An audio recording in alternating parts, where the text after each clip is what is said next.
e Vênus se encontrarem, vai ser no grau 13 de Gêmeos. E aí, no dia seguinte, Vênus fica no grau 12 de Gêmeos, depois 11, depois 10. Então, ela vai aparecendo na linha do horizonte antes do Sol. Então, esse mergulho que Vênus dá no horizonte na verdade, essa passagem da fase vespertina para a fase matutina através da conjunção inferior. Essa é outra ideia que eu não sei se vocês captaram direitinho. Estou fazendo um breve resumo aqui do que a gente conversou, né? Então, há dois tipos de conjunção, né? A conjunção superior e a conjunção inferior. Aqui tem até a Flávia perguntando, não é isso? Né? A Flávia está colocando assim: como ver se a conjunção é superior ou inferior? No sistema solar é fácil, né? A conjunção superior é quando Vênus está atrás do Sol, né? Ou seja, Vênus, Sol e Terra. E a conjunção inferior é quando Vênus está entre a Terra e o Sol. É muito simples de perceber isso. Mas qual é a diferença básica, essencial, entre essas duas conjunções? Uma que é muito rara, ou seja, Vênus ficar no mesmo signo do Sol, né, no mesmo grau ali do Sol, apenas um dia, dois no máximo. Por quê? Como Vênus tem mais ou menos o mesmo passo do Sol, tá? Então, se ela está retrógrada, então o que acontece? A cada dia existe uma diferença de 2 graus, né? Em relação à posição do Sol, porque o Sol anda um para lá e a Vênus um para cá. Então, é só naquele dia, no dia seguinte, que Vênus e Sol estão no mesmo grau. Esse momento acontece uma vez a cada 584 anos, nas 5 pontas da estrela. A última foi em Escorpião, agora vai ser em Gêmeos, a próxima vai ser em Capricórnio, né? Antes de Escorpião veio de Áries, antes de Áries veio de Leão. Então, essas 5 pontas que ocorrem sempre nessas direções, elas estão marcando as 5 conjunções que Vênus faz com o Sol ao longo de 8 anos. Deu para pegar? Tem alguma dúvida sobre isso? Agora, a Mônica está perguntando: como é que eu sei se minha Vênus é matutina ou vespertina? Né? Então, eu poderia responder novamente. Matutina, ela nasce antes do Sol. Então, está num signo anterior ao Sol ou em graus anteriores ao Sol. Eu posso compartilhar aqui uma tela, um mapa na tela, tá? Por exemplo, aqui tem a Mônica perguntou. Eu posso pegar um mapa. Esse mapa aqui, por exemplo, Vênus está no grau 1 de Escorpião. Vocês estão conseguindo ver aqui? No grau 1 de Escorpião, né? E o Sol está no grau 4 de Escorpião. Então, aqui é a linha do ascendente, ou seja, a linha do horizonte. Se o horizonte desce, quem é que vai nascer primeiro? Ou Vênus vai aparecer primeiro que o Sol. Então, ela está matutina. Entendeu? Então, quando Vênus está antes do Sol, ou nos graus anteriores do Sol, no mesmo signo, ou no signo anterior, ela nasce primeiro que o Sol. Deu para pegar? Vamos ver se a gente encontra agora um exemplo de Vênus vespertina, né? Essa aqui é matutina também. A gente vê na hora, ela está antes do sol, já é matutina, né? Aqui é a mesma que eu tinha visto antes. Vamos ver essa aqui, ó. Também matutina. Aqui. Opa, essa aqui é vespertina, não é? Olha só, essa pessoa, eu não estou identificando quem é, ela nasceu com o sol se pondo, não é? Ela nasceu com o sol na linha do horizonte se pondo. E a Vênus está que nem essa Vênus de hoje. Essa Vênus de hoje, apesar de estar em signo diferente, ela está na mesma condição que estava quando essa pessoa nasceu, né? Então, ela está numa posição de aparecer logo depois que o Sol vai se escondendo. Então, o Sol vai ficando noite, ela vai começando a brilhar mais, né? Então, acho que ficou claro isso, né? Dessa diferença de Vênus com o Sol, né? Tem alguma outra pergunta? Olha, a conjunção, a Sula está perguntando que a conjunção é quando está no mesmo grau, ou alguns graus antes, alguns graus depois. Eu coloquei um mapa aqui em que Vênus, no mesmo signo do Sol, estão em conjunção. Às vezes, a gente considera um orbe, quer dizer, uma distância de mais ou menos 8 a 9, até 10 graus, em alguns casos, do Sol com qualquer planeta. Quando o Sol está a uma distância angular de até 10 graus de um ou outro planeta, né? A gente diz que ele está em conjunção com aquele planeta. Então, como saber se Vênus em conjunção é inferior ou superior, né? Quando está retrógrado, é inferior. Quando está direto, é superior, né? Então, é simples, não é uma coisa tão complicada. É até uma forma da gente, assim, começar a olhar para o mapa em outras dimensões. Hoje, por exemplo, você sabe que você tem a Vênus no signo de Gêmeos, por exemplo, né? Mas ela é uma Vênus matutina ou vespertina, né? Então, não é só a Vênus. Você tem Vênus em Gêmeos na casa tal, numa determinada área da tua vida, né? Mas ela é matutina ou vespertina. Isso também faz uma diferença, né?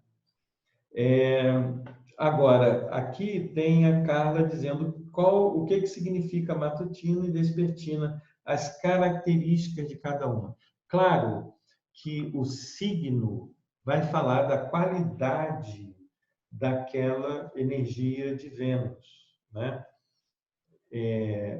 O signo fala dessa qualidade, mas há um direcionamento numa Vênus matutina do despertar antes do sol, né? Como se fosse uma qualidade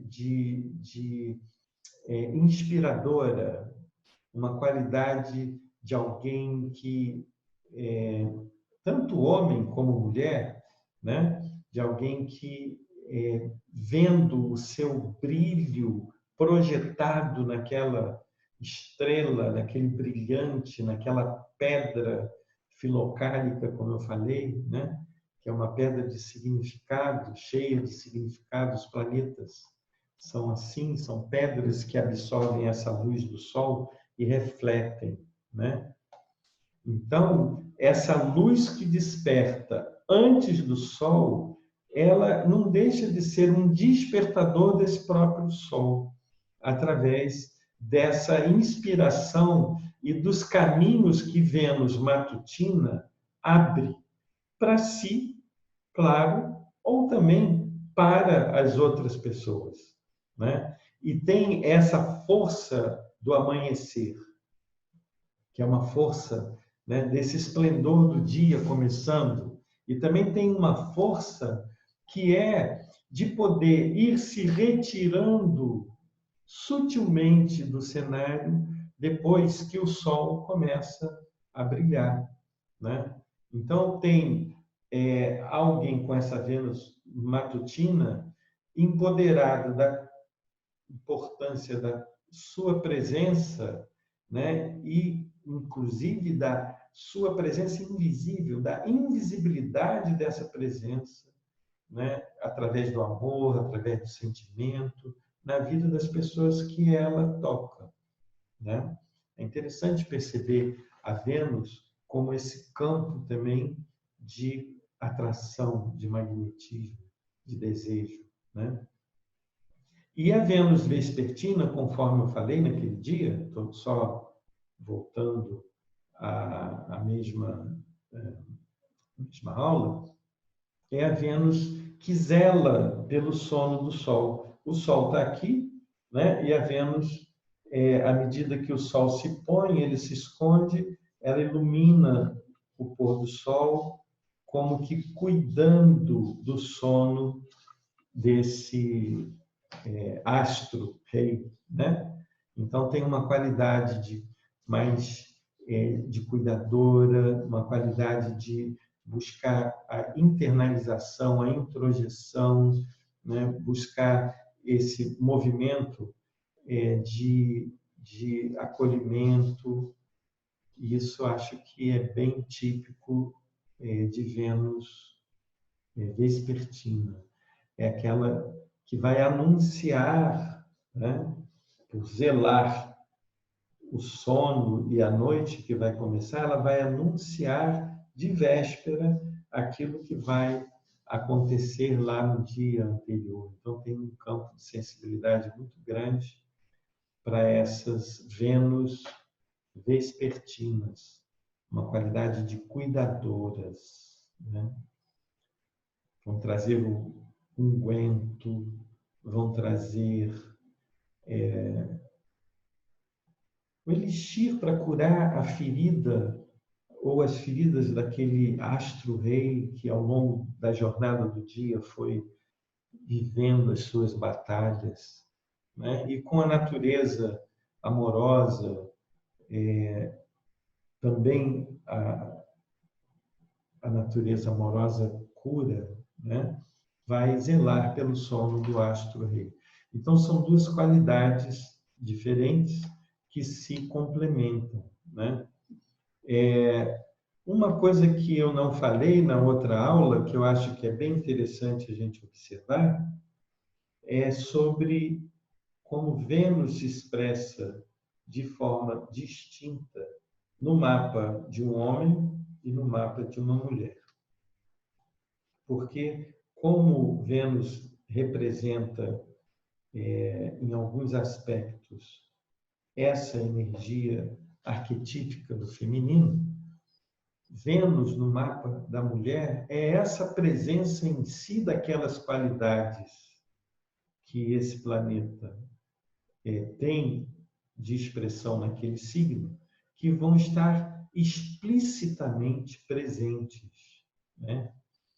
Então, o modo do feminino se expressar, atrair, seduzir, viver o amor, o afeto e a abertura dos seus próprios sentidos tem a ver com a qualidade do signo e também com essa qualidade que a gente falou, matutino vespertino. Na mulher se expressa autenticamente por essas condições de Vênus no seu mapa. E Vênus no mapa do homem, em alguns aspectos, além de representar outras coisas que a gente vai poder avançar um pouquinho nisso aí, Vênus representa o tipo de energia arquetípica feminina, também de atração, de gosto, dos sentidos, da estética, né? Da ética, do modo como se move, e também da espiritualidade, nesses 3 níveis da energia arquetípica do acolhimento, mas ele revela, em parte, alguma preferência daquelas qualidades do homem no feminino que ele se sente atraído. Então, do mesmo modo que Vênus se expressa explicitamente no mapa, na vida de uma mulher, no homem, isso é implícito, ou isso está internalizado, isso está no modelo feminino que entra em ressonância com este planeta. Então, é bem interessante fazer essa abordagem de perceber algumas qualidades do feminino que o homem admira, deseja, se sente atraído no feminino por conta de Vênus no mapa dele. Um exemplo Vênus em Câncer, as qualidades de maternagem, de cuidado, de envolvimento, de carinho, são qualidades que, para um homem, são importantes ele perceber na relação com o feminino que ele sente atração, desejo, né? Nem sempre uma mulher mais yang, né, mais guerreira, vai trazer para esse homem que tenha Vênus em Câncer, por exemplo. Claro que são outros aspectos que possam também mexer nisso, mas nem sempre vai trazer essa atração, né, que muitas vezes traz uma química mais intensa, poderosa naquela relação, né?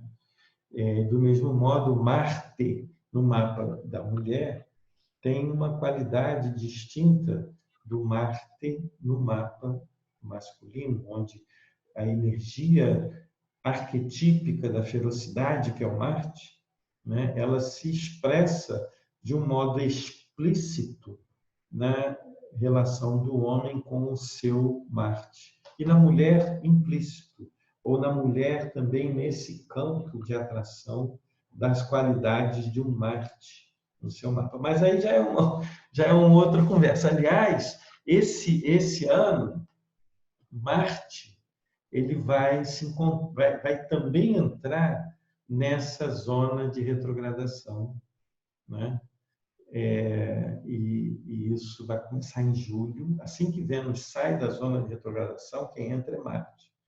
E ele vai fazer essa incursão violentíssima em direção à Terra, né? Eu acho que tem alguma coisa que precisa ser muito bem trabalhada para que nessa incursão de Marte no signo de Áries, a Terra não precipite uma série de ondas de violência, de ferocidades, de agravamento de tensões, onde algumas partes do mundo podem estar afetadas por todo esse processo da pandemia, né?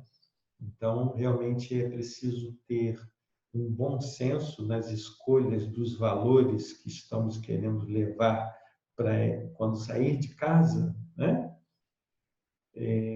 Por conta, inclusive, de que pode chegar lá fora e encontrar um Marte, né, se aproximando da Terra, que a gente diz que é adrenalinado. Eu não estou querendo assustar ninguém, nem fazer nenhum tipo de prognóstico assim, aterrorizante, né? Mas quem estuda astrologia sabe como que esses ciclos de aproximação do planetinha vermelho, que é aquele foco de raio laser que fica lá no céu, a Terra, encontram correspondências com vários níveis de guerras que acabam acontecendo, né, na sua proximidade da Terra.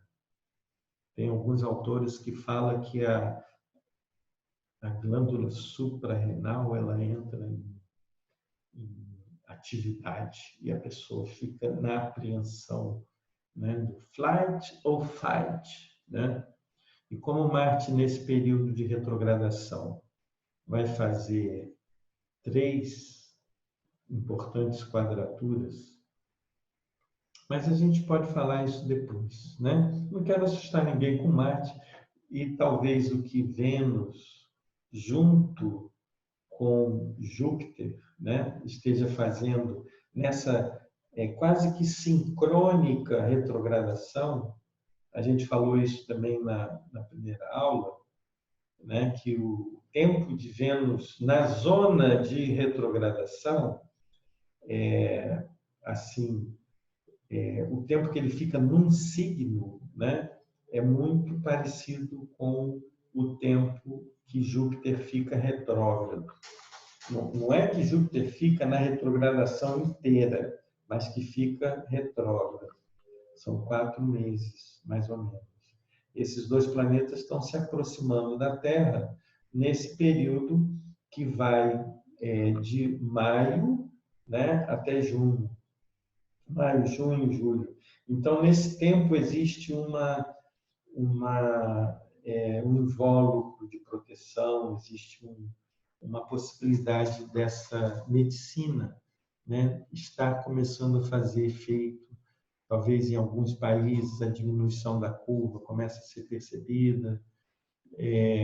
Talvez algumas experiências com medicações, com profilaxias também sejam aceleradas, mas vai haver entre julho e setembro, quando Marte em setembro fica retrógrado, um momento que é muito tenso e que seria bem interessante a gente acompanhar, estar atento para não ser pego nessa surpresa, né? Que mesmo a gente tendo um pouco mais de bom senso, acaba percebendo no comportamento do coletivo como o que eu chamei de ressonância suicida do cachorro que está debaixo, ali na beira da estrada, ouve o barulho do caminhão e corre para dentro da roda do caminhão. Não adianta o caminhão frear, porque o cachorro vai diminuir a velocidade. E se o cachorro acelera, enfim, ele parece que encontra exatamente o timing de ser atropelado pelo caminhão. E o caminhão não tem como não atropelar aquele cachorro, porque se ele freia, o cachorro diminui a velocidade. Então, essa ressonância suicida é quando o nível de decisão que as pessoas acabam startando, tomando diante de uma situação como essa, de desconhecido, de medo, né? Elas decidem pela sua vida e pela vida do coletivo. Eu vou mandar para vocês, para o grupo, um vídeo que eu tenho de como a natureza vota, né? Os votos da natureza. É um vídeo bacana que fala como os veados escolhem uma poça d'água na floresta, né? Muita gente pensa que é porque o macho alfa ele estufa o peito e fala vamos naquela direção, né? E não é nada disso que acontece. O que acontece é que a natureza se move para essa, diante de 3 poças, para aquela, depois para essa, para aquela. Então, todos vão apontando para um determinado momento, até que quando 50 mais 1 decidem ir para aquela poça, né, ali está decidido e o macho alfa vai atrás. É bem interessante. Existe esse documentário, eu vou mandar para vocês entenderem como acontecem esses processos de start, né, nas decisões coletivas que levam as pessoas por uma onda instintiva e não estabelecida e ancorada em cima de valores. Por isso a importância desse curso nesse momento, da gente estar vendo e refletindo, e é o que a gente vai fazer já na próxima aula, sobre valores que nos levam a ancorar uma decisão numa base sólida, né, de comportamento ético, né, sem colocar em risco a vida da maioria das pessoas. O que caracteriza este ciclo de 584 anos que a Sônia perguntou? A Sônia ela teve que se retirar, mas pode ser uma pergunta que, na verdade, não são 584 anos, são 584 dias, né? Que é um tempo em que Vênus faz o ciclo em volta do Sol, né? Que é a órbita de Vênus, né? E, ao mesmo tempo, fica 263 dias, 64, vespertina, 263 dias matutina. É interessante isso, né? Essa relação de 9 meses, ela numa fase distinta e outros 9 meses numa outra fase, que a gente chamou de Vênus nova e Vênus cheia, né? Na verdade, Vênus faz todas as fases e elas são vistas pelo telescópio, né? Você pode ver pelo telescópio quando ela está cheia, quando ela está nova, né? E curiosamente, não é quando ela está cheia que ela está mais brilhante. Ela fica mais brilhante quando está mais próxima na máxima elongação. Mas isso são outras informações. Então, o ciclo de 584 dias é o tempo que eu chamo de um dos caminhos quintessenciais de Vênus. Ou seja, essa saída de Vênus, de Escorpião para Gêmeos, demora 584 dias. A ida de Gêmeos até Capricórnio são outros 584 dias.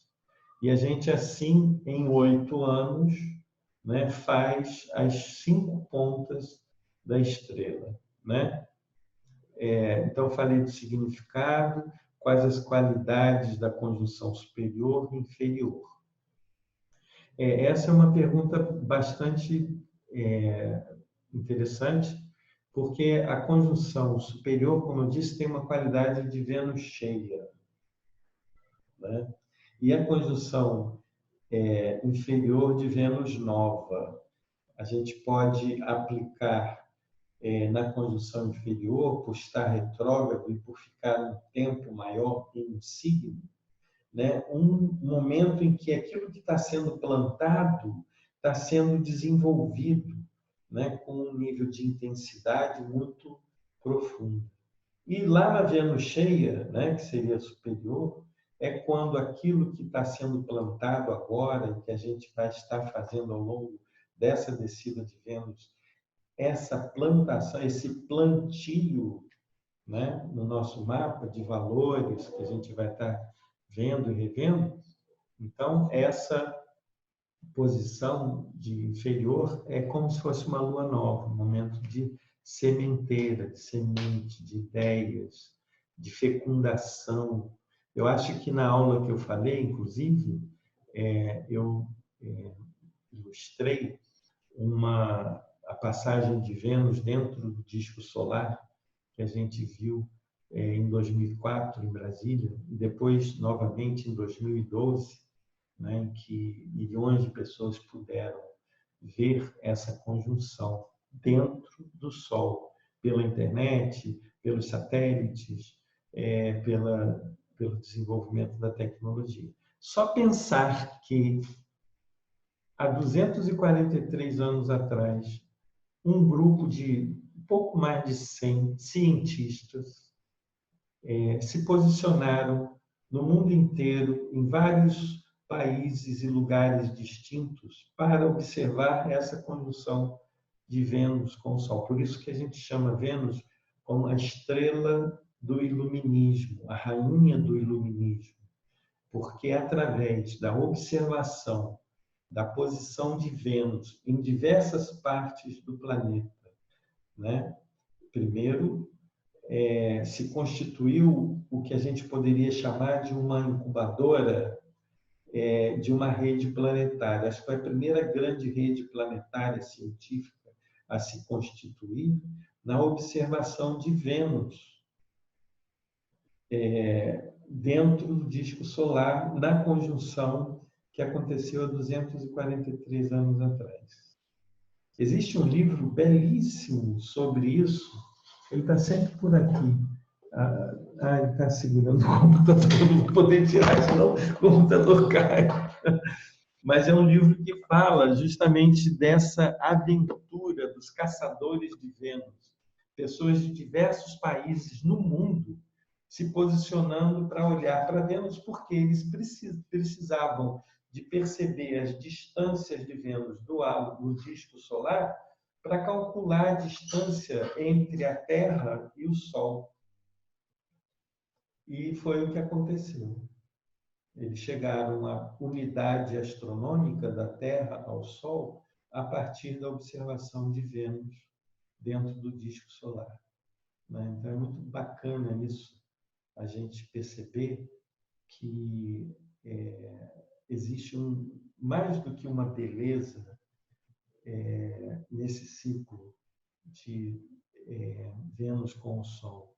Existe uma inteligência superior, uma inteligência que talvez seja o que eu chamei naquele dia de fecundação de uma nova consciência. Então, naquele momento, o planeta estava dando um salto, ou seja, a ciência estava chegando ao entendimento dessa posição do ser humano no universo e das distâncias que o separam do Sol, né? Isso tem 243 anos. E agora, 243 anos depois, o mundo inteiro, praticamente, com telescópios, com satélites, com essa rede de internet, simultaneamente, milhões de pessoas olhando para a condição humana no universo. Então, eu não posso deixar de dizer que a fecundação de uma Vênus nova, de uma Vênus inferior, de uma Vênus em conjunção com o Sol inferior, ela promove nível de salto da consciência humana em relação ao universo inteiro, a sua posição no universo. Isso é muito rico. Eu vou fechar, então, para que a gente possa assistir esse pôr do sol, né? Ouvir os sinos bater ali na igreja às 18 horas, e a gente se encontra na quinta-feira para nosso segundo encontro. Eu vou fazer, nesse tempo, o sorteio dos 20 primeiros inscritos que vão estar participando, né, desse sorteio para um encontro de leitura depois do evento. Então, as 20 primeiras pessoas que se inscreveram, eu vou estar fazendo esse sorteio. E também vou enviar algum material para vocês terem leitura também, tá bom? Tem algumas leituras, eu estou preparando um caderno de atividades para, durante essas 4 semanas, a gente não só aprender coisas técnicas, como eu estou passando, mas principalmente para fazer algumas reflexões, tá bom? Então, olha, foi um prazer estar com vocês até quinta-feira, nesse mesmo lugar. Eu mando o link. Até!